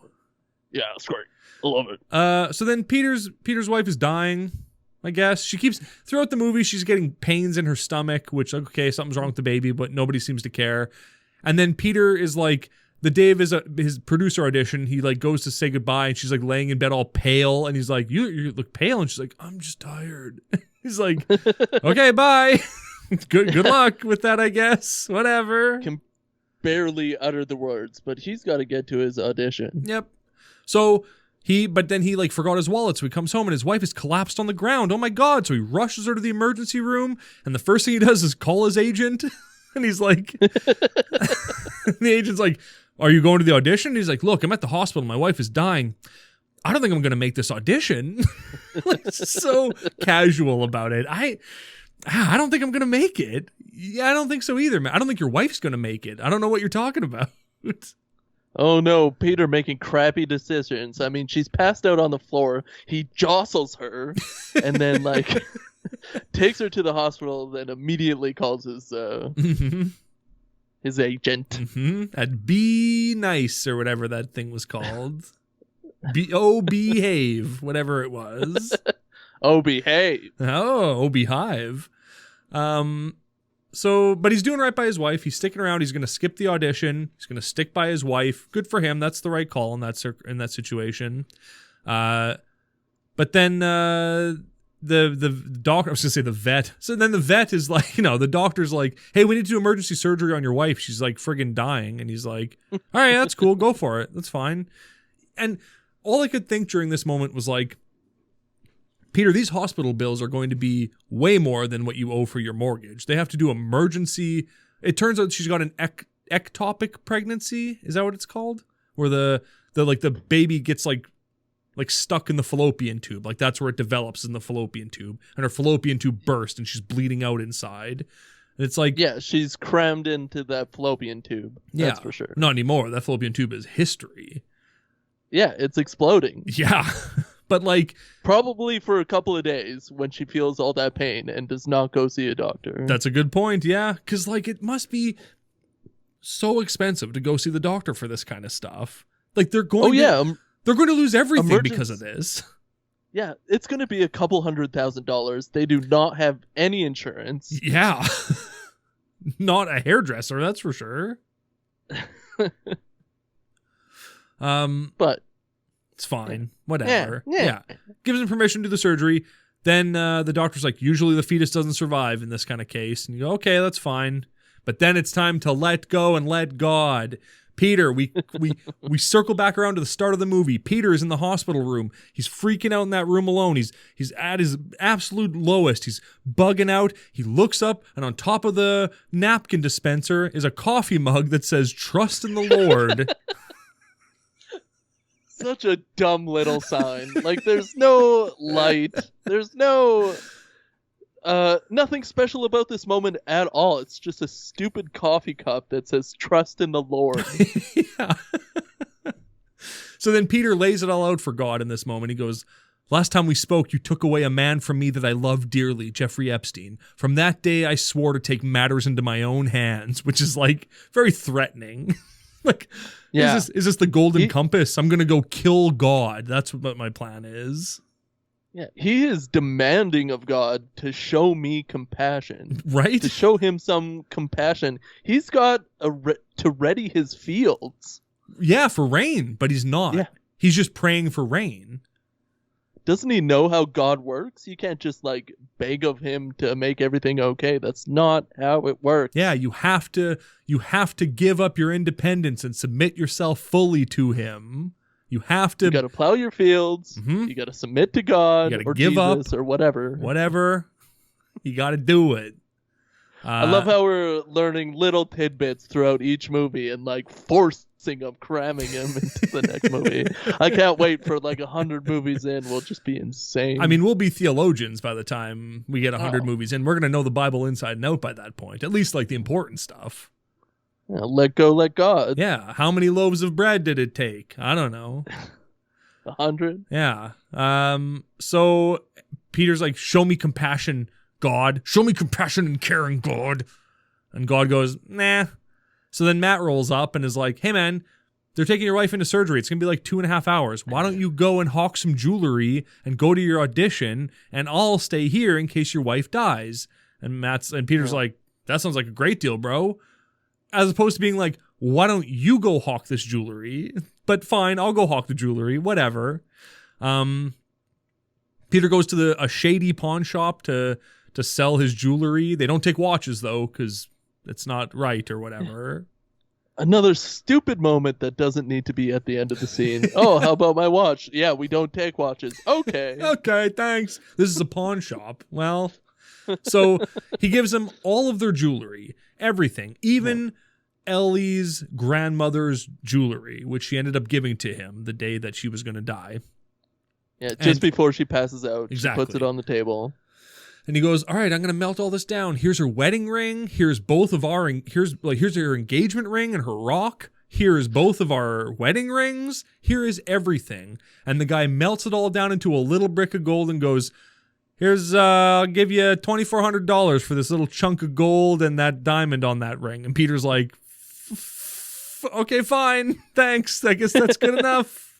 Thanks, bro." That guy totally shysters him Yeah, again. yeah. That's $3,000 at least worth of gold. Yeah, it's a big nug that he gives him. Yeah, nugs full of hugs. It's like it looks like a fat Twinkie is what it looks like. Not a fat, just a Twinkie. It just looks, it's the size of a Twinkie. And Peter's It like, definitely looks it's only like exactly like a Twinkie. It's like $1,500 for that? Are you kidding me? That's nothing. That's such a big Twinkie that I'm giving you. Were you kidding me? But that's all he got. He got $2,400 for all that jewelry. So then he goes to a bank, and it's like on the sign at the bank it says closed at 5 p.m. So Peter goes into the bank, and there is just a man in the bank, nobody working, but just a man in a ball cap and a suit jacket standing there, who goes, he goes, "Hey, how you doing?" Peter's like, "Good, how are you?" He goes, "Better now that you're here." And Peter goes, "All right, I guess that's a thing to say to somebody. Fine, all right." And the guy goes, "As soon as I saw you walk up, I knew you were the one." And Peter isn't like, "Could you fuck off, man? What are you doing? Yeah. What is this?" This is an indecent proposal. He wants to go into the washroom and do some nasty stuff for some change. You know what? Peter's desperate enough that he might go for it. Yeah, God told him to go to this bank so he could give this man a handy.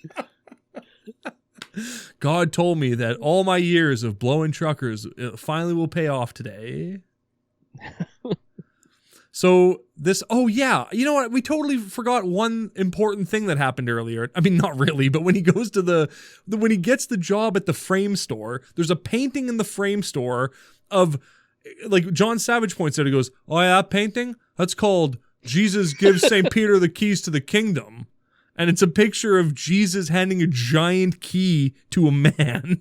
Fine. Yeah, all right. If you sell that frame, you can make your whole week in a day. That's it. Yeah, if you can sell that frame, okay, fine. I'm not going to, but okay. So then, flash forward now. He's meeting this weird guy at the bank who says, like, God told me to come to the bank and tell a man that everything will be okay. And Peter goes, well, God told me to come to the bank. It's like, oh, okay. Like, God's telling everyone. Never trust a man with a suit and a baseball cap, especially if the baseball cap does not have a logo and he's trying to wheel and deal you. Like this. So then we get this great line where the guy goes, Jesus wants to give you the keys to the kingdom.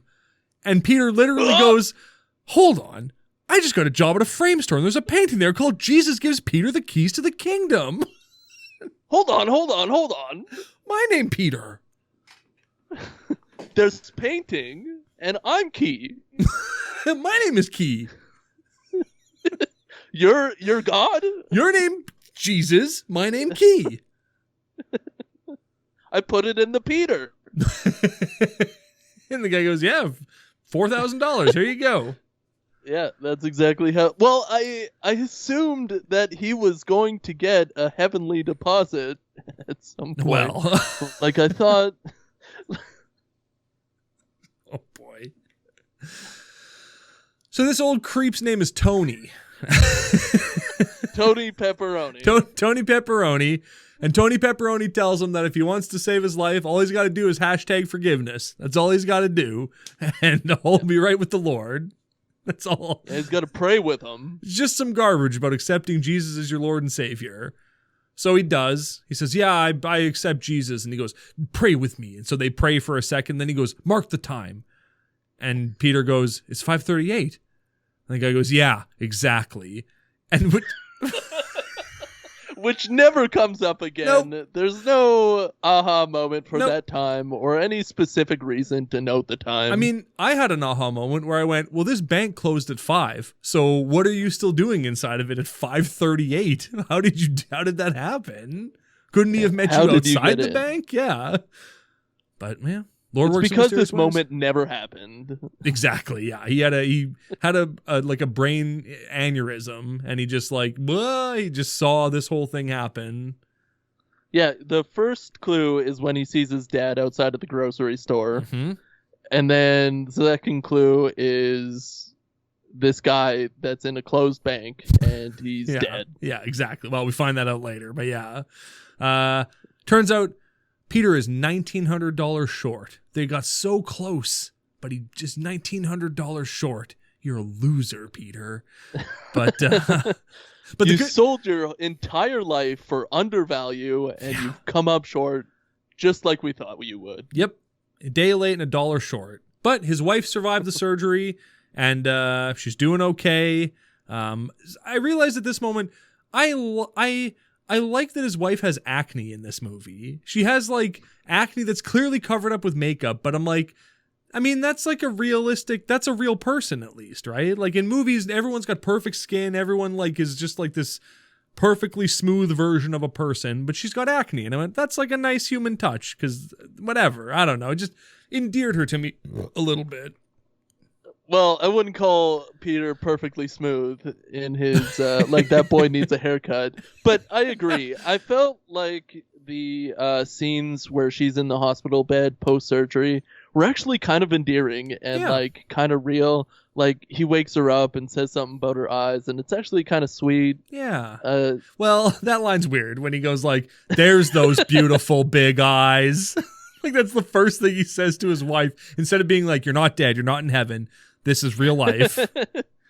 Wake up! It's feeding time. Wake up! Jello. So Peter has given himself over to God, and God has performed a miracle. He killed that baby, so now they don't have to worry about being pregnant. You came through in a pinch, God. We weren't sure how we were going to afford this baby, and you said, don't even worry about it. This baby, send it back to hell. It's got original sin. Get it out of here. See you later. Too young to even know what gender it was. Get out of here. Bye-bye. I feel like in a lot of other Christian movies that that child would have survived. Yeah, the doctors would have shoved it into her uterus or something like that. That's what I was expecting to happen. I was shocked when they were like, the baby's dead. I was like, hell yeah, Peter, great job, man. You're out. You're scot-free now. Yeah. You can divorce your wife and go to Hollywood like you really want. Well, you are in Hollywood, but yeah, you could divorce your wife like you want. But more like Holly Weird. Oh, am I right? The good news is God killed their baby, but he saved one fallopian tube so that they could try to have a baby later on, even though she's 41 years old. Not likely, everyone, but maybe we'll see. She asked the doctor if she can still conceive, and he's like, well, I mean, you got one fallopian tube left, so conceivably, yeah, I guess. Yeah, he says, I guess, and he shrugs his shoulders like, why are you asking me? There's a big pan up to his face, and he's like, he looks right in the camera and goes, what? Boing. Yeah, credits. Exactly. Peter loses his job at the frame store because of course he does. He hasn't been there for one day of work. He's missed every day of work that he has. He begged this man. He said, and I quote to John Savage, it would be an honor to work at this frame store. That is a quote. And then he showed up for 0 shifts and didn't care. Didn't even call him to tell him he wasn't going to be there. Just went, I'm never coming in. Yeah, remember his agent was a groveling piece of crap when he got the job, but called him, and Ronald McDonald rightfully just hangs up the phone. Yeah, and I got says, a client. Goodbye. Yeah, I got a client I got to deal with. Bye. So anyway, they're still $1,900 short. So his old buddy Matt comes through in a pinch and gives him his grandma's old ring, which is a way better ring than Peter's rings because it's worth $1,900. That ring was beautiful, but he drops it off at the hospital for some reason and gives it to the nurse. That nurse should have just pocketed it. Like, I love the nurse is like, well, your friend Matt came by and he left this package here for you. I'm a nurse. I guess I'm just going to deliver it to you. Why not? I deliver babies. Now I deliver packages. Whatever. What a weird thing. So Peter goes to the bank. He gets a cashier's check for $12,600. That's pretty good. They raised $12,000 in 7 days. Let's go, let's God, right? That's pretty damn impressive.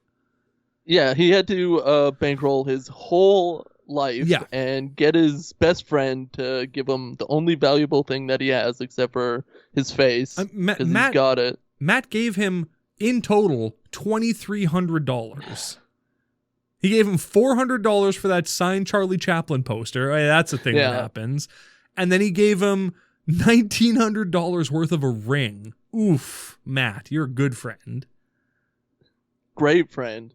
Came through in the clutch. Really is the only spark of joy in this whole movie. He's checking out chicks. He's making comments about their legs.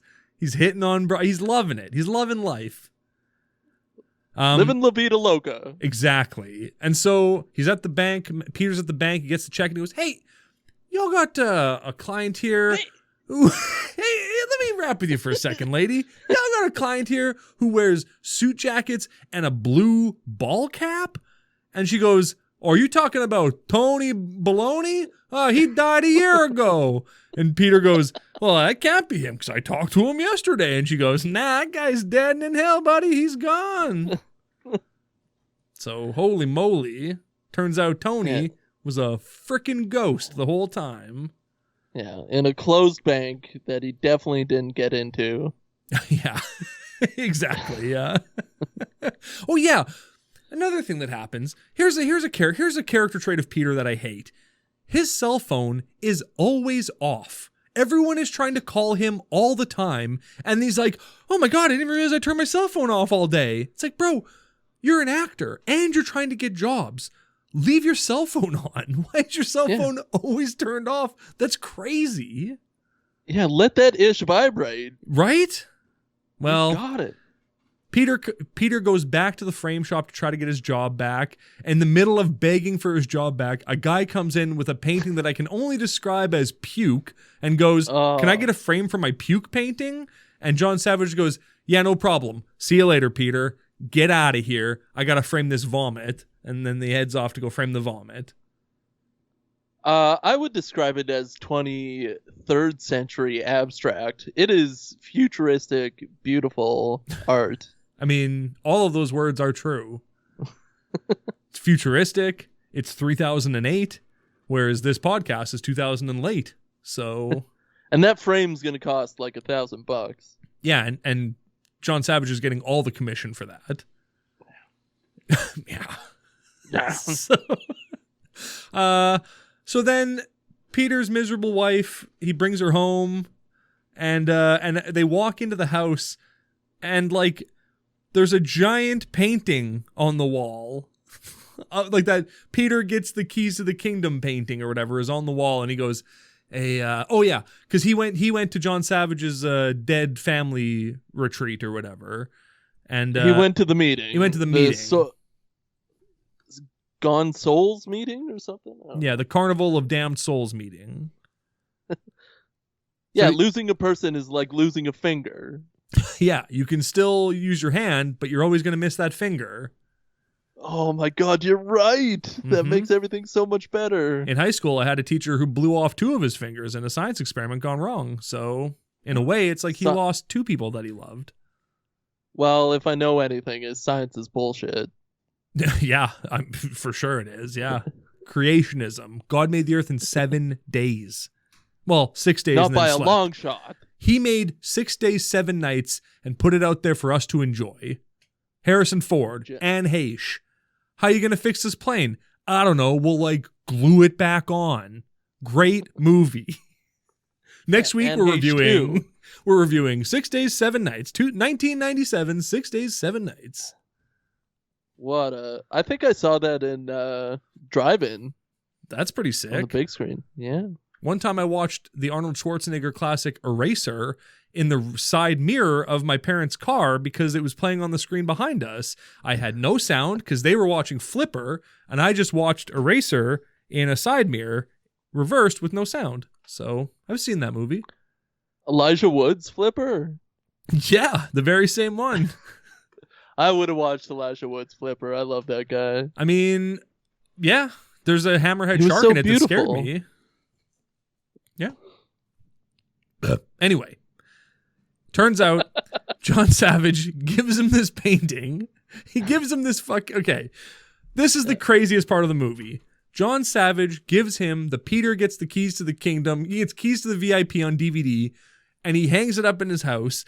And then it turns out that frickin' painting was done by Tony Baloney, the ghost man who visited him in the bank.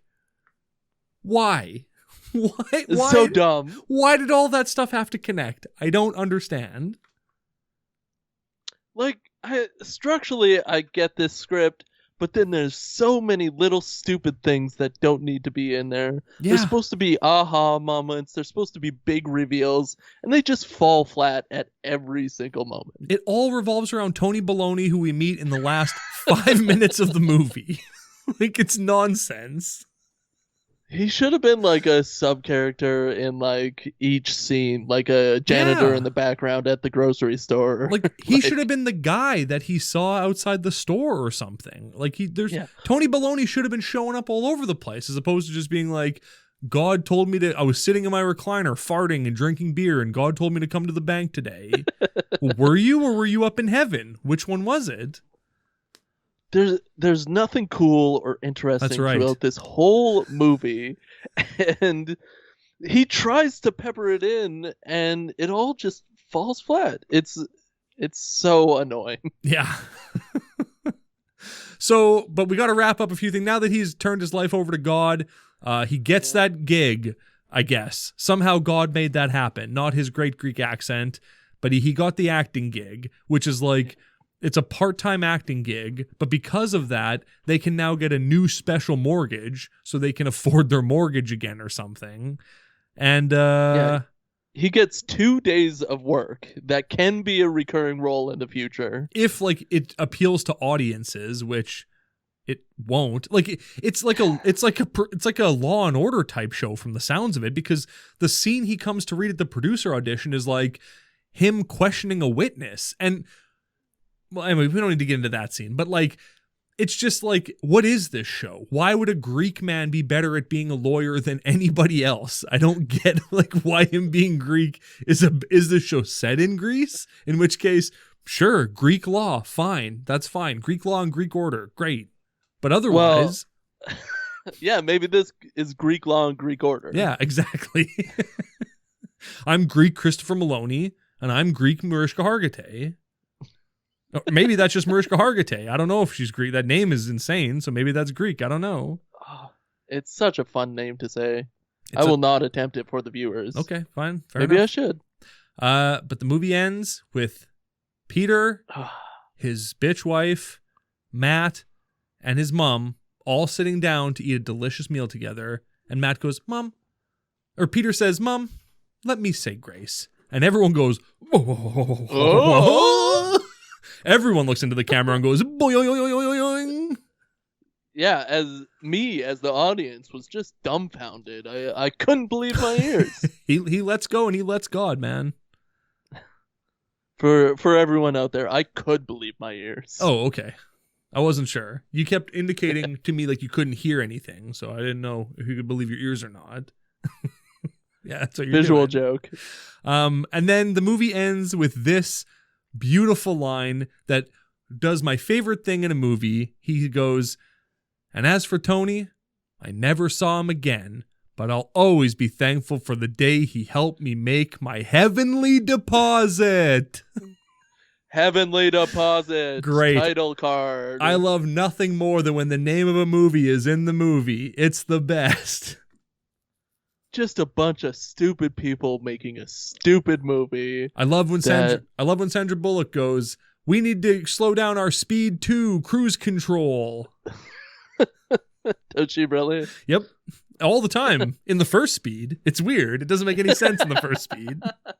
They were projecting a big hit. Yeah, exactly. They already had, the second script was written well before the first script even came out. So yeah, they knew God was on their side. Not Keanu Reeves, though. He didn't come back, but. No. He's so, too big. Johnny, what'd you think of Heavenly Deposit? Honestly, I thought it was good.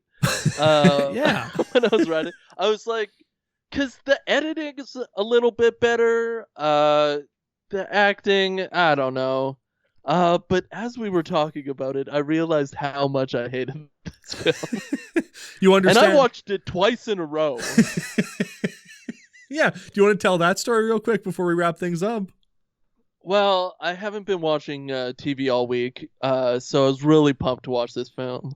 And I put it on Thursday afternoon, and I didn't have anything to do afterwards, so I pressed play again and restarted that Mammoth Jamma. I put in my Aerosmith CD, press play, and then I pressed play on this movie and watched it again. Yeah, I watched my phone a lot during that one. And I watched it 1.5 times and went, that's good enough. I get how it goes.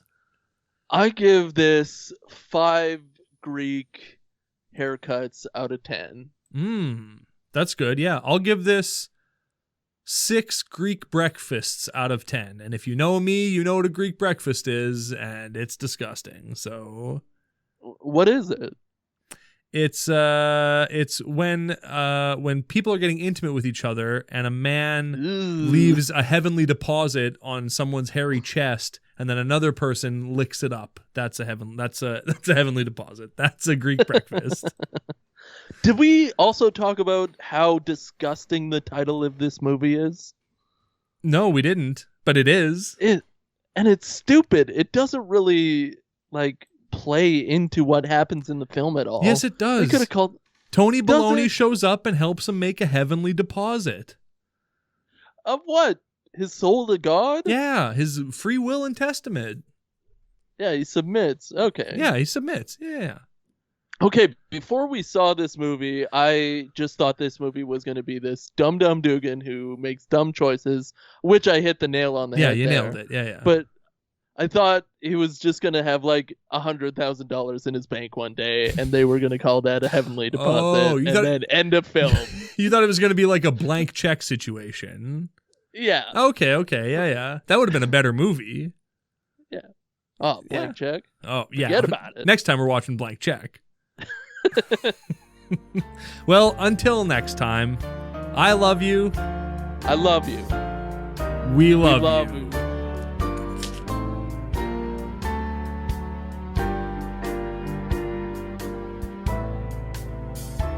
O holy Jesus, how hast thou offended that man to judge thee hath in hate pretended?